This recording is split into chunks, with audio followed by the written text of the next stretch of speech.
الحمد للہ الذی وحدہ والصلاة والسلام علی من لا نبی بعدہ اما بعد۔ پارہ نمبر 28 سورۃ مجادلہ۔ مجادلہ کہتے ہیں جدل، جدال، بحث۔ چونکہ اس میں ذکر ہے قد سمع اللہ قول التی تجادلک، اس لیے اس سورت کا نام مجادلہ رکھا ہے۔ اس میں اللہ رب العزت نے سب سے پہلے زہار کا حکم بیان فرمایا ہے۔ اب زہار کیا ہے؟ شوہر اپنی بیوی کو ایسے رشتے سے تشبیہ دے دے جو اس کے لیے محرمات ابدیہ ہیں، ماں، بہن، بیٹی، اس کے ساتھ تشبیہ دے تو یہ زہار ہے، وہ عورت اس کے لیے حرام ہو جاتی ہے، اور اس کا کفارہ ہے، جب تک وہ کفارہ ادا نہیں کرے گا بیوی اس کے لیے حلال نہیں ہوگی۔ کفارہ کیا؟ غلام آزاد کروائے، یا 60 مسکینوں کو کھانا کھلائے، یا 2 ماہ کے پیتر پہ روزے رکھے۔ پھر اس کے بعد اللہ رب العزت نے ایک ادب کو بیان کیا ہے کہ مجالسین کے ادب میں سے یہ ہے کہ اگر کوئی شخص آئے تو اس کو جگہ دینا، یہ ادب میں سے ہے۔ پھر اللہ رب العزت نے منافقین کا تذکرہ کیا کہ منافقین یہود و نصارہ کے ساتھ دوستی رکھتے ہیں، لہذا تم بھی ایسا نہ کرو جیسے منافق کرتے ہیں۔ پھر اللہ رب العزت نے مومن کی شان کو بیان کیا ہے اس صورت کے اخیر میں۔ اور کیا شان؟ کہ مومن ہر حالت میں حضور صلی اللہ علیہ وسلم کو ترجیح دیتا ہے اپنے رشتہ داروں پر، یعنی باپ پر، بیٹے پر، بھائی پر ترجیح دیتا ہے، اور یہ صرف صحابہ کرام میں تھی، تو اللہ رب العزت نے ان کو لقب دیا رضی اللہ عنہم ورضوا عنہ۔ سورۃ حشر، چونکہ اس میں لفظ حشر آیا ہے لأول الحشر، اس لیے اس سورت کا نام حشر رکھا ہے۔ حشر کا مطلب ہے جمع کرنا۔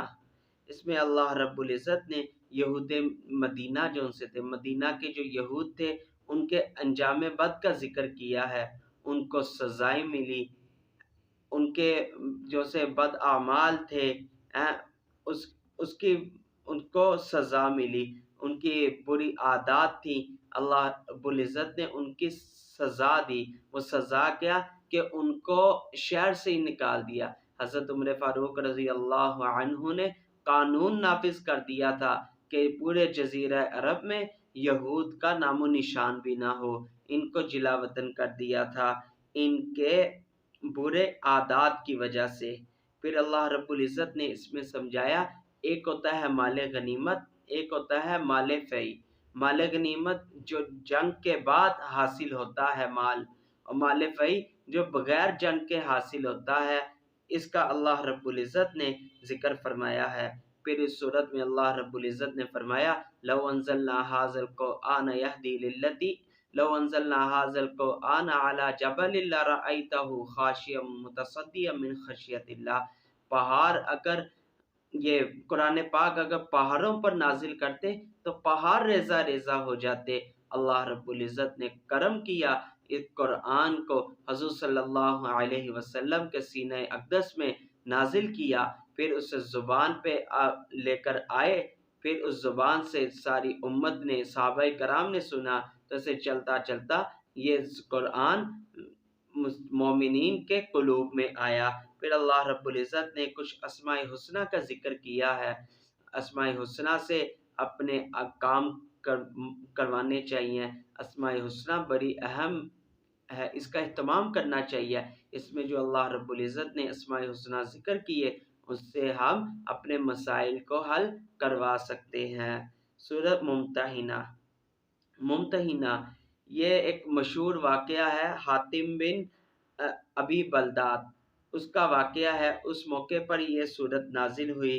اس میں اللہ رب العزت نے سمجھایا کہ کفار سے دوستی مت کرو، ان کو دوست مت بناؤ۔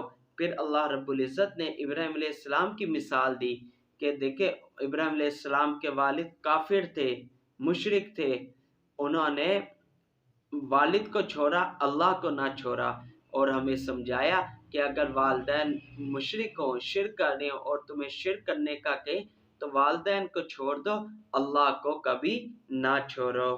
پھر اللہ رب العزت نے اس میں بتایا عسى الله ان يجعل بينكم وبين الذين عاديتم منهم مودة، ان قریب اللہ رب العزت ایسا کریں گے کہ دشمن کو ختم کریں گے، دشمن کے دل میں جو کفار ہے ان کے دل میں ایمان کی دولت کو نوازیں گے، اور اللہ رب العزت ایمان والوں کو محبت کی نعمت سے نوازیں گے۔ اس کو اللہ رب العزت نے ذکر کیا ہے۔ پھر اس صورت کے اخیر میں اللہ رب العزت نے خواتین کی بیعت کرنا اس کو ذکر کیا ہے کہ خواتین اگر آپ سے بیعت کرنا چاہیں اے نبی صلی اللہ علیہ وسلم، ان سے آپ عہد لیں اور 6 باتوں کا عہد لیں۔ نمبر 1 کہ یہ چوری نہیں کریں گی، نمبر 2 شرک نہیں کریں گی، نمبر 3 زنا نہیں کریں گی، نمبر 4 بہتان نہیں لگائیں گی، نمبر 5 قتل نہیں کریں گی، اور نمبر 6 نافرمانی نہیں کریں گی۔ اگر وہ ان 6 باتوں پر عمل کرنے کا عہد کرتی ہیں تو اے نبی صلی اللہ علیہ وسلم ان ایسی خاتون جو بیعت کرنا چاہتی ہے تو اس سے بیعت کروا لیں۔ سورۃ صف، چونکہ اس میں لفظ صف آیا ہے اس لیے اس سورت کا نام صف رکھا ہے۔ اس میں اللہ رب العزت نے جہاد اور قتال کی ترغیب دی اور مومن کی شان کو ذکر کیا ہے کہ مومن کی شان کیا کہ وہ جہاد کرتے ہیں، اللہ کے راستے میں جہاد کرتے ہیں، قتال کرتے ہیں، تو اس کا ثمرہ کیا ہوگا؟ اللہ کی محبت ان کو نصیب ہوگی۔ اللہ ایسے لوگوں سے محبت کرتا ہے جو جہاد کرتے ہیں، قتال کرتے ہیں۔ پھر اللہ رب العزت نے سمجھایا کہ جہاد ایک ایسی تجارت ہے جس میں نفع ہی نفع ہے، نقصان نہیں ہے۔ جو جہاد کرے گا وہ نفع کیا ہوگا؟ اللہ کی رضا حاصل ہوگی، جنت حاصل ہوگی، فتوحات ملیں گی۔ اس کو اللہ رب العزت نے ذکر کیا ہے۔ سورۃ جمعہ، اس میں لفظ جمعہ آیا ہے یا ایھا الذین آمنوا اذا نودی للصلاۃ من یوم الجمعہ، اس لیے اس سورت کا نام جمعہ رکھا ہے۔ اس میں اللہ رب العزت نے حمد و ثنا کے بعد 4 مقاصد کو ذکر کیا ہے آپ صلی اللہ علیہ وسلم کے، یا ہر پیغمبر کے 4 مقاصد کو ذکر کیا ہے۔ آپ صلی اللہ علیہ وسلم کے کیا مقاصد تھے؟ نمبر 1 وہ قرآن کو پڑھتے تھے، پڑھاتے تھے اور قرآن کو سمجھاتے تھے۔ نمبر 2 قرآن کا مطلب اور تفسیر سمجھاتے تھے۔ نمبر 3 دل کی اصلاح کرتے تھے۔ نمبر 4 سنت اور حکمت کی تعلیم دیتے تھے۔ یہ 4 مقاصد تھے حضور صلی اللہ علیہ وسلم کے، جس کو اللہ رب العزت نے سورۃ جمعہ میں ذکر کیا ہے۔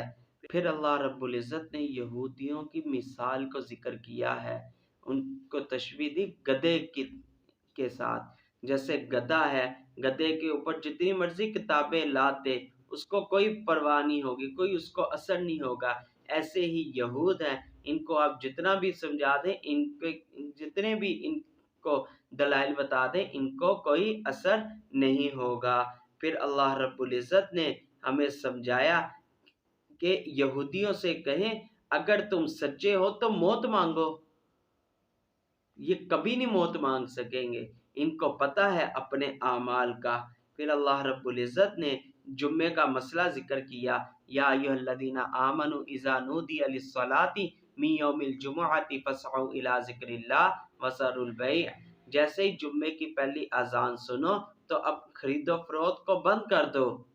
جیسے جب جمعہ سے فارغ ہو پھر اس کے بعد تم اپنے کاروبار کرو، تجارت کرو، اللہ رب العزت تمہیں اس میں برکت عطا فرمائے گا۔ سورۃ منافقون، اس میں لفظ منافق آیا اذا جاءک المنافقون، اس لیے اس سورت کا نام منافقون رکھا ہے۔ اس میں اللہ رب العزت نے منافق کی عادات کو ذکر کیا ہے۔ وہ کیا عادات ہیں؟ کہ اسلام کے دشمن ہیں اور جھوٹ بولتے ہیں، دھوکہ دیتے ہیں، ظاہر سے کچھ ہیں، باطن سے کچھ ہیں، مخالفت کرتے ہیں۔ مومن کو چاہیے کہ ان کی طرح نہ ہو، ان منافقین کی طرح نہ ہو۔ اللہ رب العزت یہاں پہ مومنین کو سمجھا رہے ہیں کہ یہ عادات جو سی ہیں، یہ جو سے عمل ہیں، یہ منافقین کے ہیں، تمہیں ہرگز ایسا نہیں ہونا چاہیے۔ سورۃ تغابن، تغابن ہار اور جیت کا دن، اس میں اللہ جل شانہ نے پہلی قوموں کے احوال کو ذکر کیا ہے اور ان کے انجام کو بھی ذکر فرمایا، اور انجام کو ذکر فرما کر ہمیں سمجھایا ہے کہ ان جیسے اعمال اختیار نہ کرو۔ پھر اس کے بعد اللہ رب العزت نے فرمایا ناشکری سے بچو۔ اس کی اللہ رب العزت نے ہمیں ترغیب دی کہ ناشکری سے بچو، شکر ادا کرو۔ پھر کفار کے افسوس کا ذکر کیا ہے کہ کفار قیامت کے دن افسوس کریں گے، ان کے افسوس کا کوئی فائدہ نہیں ہوگا۔ جب تک دنیا میں تھے، جب تک دنیا میں زندگی ہے، تب تک وہ اپنے آپ کو بدل دیں، ایمان لے آئیں۔ اگر وہ اس حالت میں مر گئے تو اخیر میں افسوس ہی ہوگا، افسوس کے علاوہ اور کچھ بھی نہیں ہوگا۔ پھر اہل ایمان کو بتایا کہ فتنوں سے بچو، کہ بہت سے فتنے ہیں، قتل بھی فتنہ ہے، جھوٹ بھی فتنہ ہے، بہتان بھی فتنہ ہے۔ جیسے یہ فتنہ ہے ایسے ہی ایک آزمائش بیوی بھی ہے، ایک آزمائش اولاد بھی ہے، ایک آزمائش مال بھی ہے، ان سے بھی بچنا ہے۔ کیا مطلب؟ کہ مال کو شریعت کے مطابق خرچ کرو، اولاد کو شریعت کے مطابق اس کی پرورش کرو، بیوی کو شریعت کے مطابق اس کے حقوق کو پورا کرو۔ اگر تم ایسا نہیں کرو گے تو یہ تمہارے لیے فتنہ ہے۔ اللہ رب العزت نے اس کی ہمیں ترغیب دی۔ سورۃ طلاق، اس صورت میں طلاق کے مسائل کو ذکر کیا ہے، اس لیے اس صورت کا نام طلاق رکھا ہے۔